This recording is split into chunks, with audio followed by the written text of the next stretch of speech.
Valsad rural પોલીસની ટીમે Parnera Pardi Vishwakarma hotel પાસેથી એક હ્યુન્ડાઈ i10 કારમાંથી 8,800 કિંમતના દારૂના જથ્થા સાથે ચાલકને ઝડપી પાડ્યો।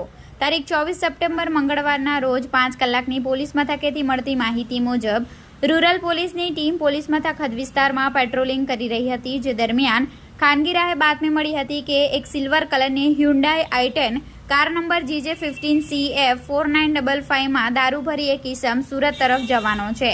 જે બાતમીના આધારે રૂરલ પોલીસની ટીમે પારનેરા પારડી વિશ્વકર્મા હોટલ પાસે બાતમીવાળી કારની વોચ ગોઠવી હતી। દરમિયાન બાતમીવાળી કાર આવતા પોલીસની ટીમે સરકારી લાકડા વડે કાર ચાલકને કાર ઊભી રાખવા માટે ઇશારો કર્યો હતો।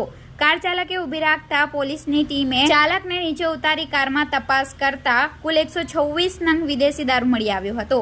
રૂરલ પોલીસની ટીમે 126 નંગ વિદેશી દારૂ જેની કિંમત 8,800, કારની કિંમત 3 લાખ, 3 મોબાઈલ ફોન જેની કિંમત 51,000 મળી કુલ 3,79,800 રૂપિયાનો મુદ્દામાલ કબજે લઈ ચાલકને ઝડપી આ કેસમાં સંડોવાયેલા અન્ય લોકોને વોન્ટેડ જાહેર કરી રૂરલ પોલીસ મથકે પ્રોહિબિશન અંગે ફરિયાદ દાખલ કરી હતી।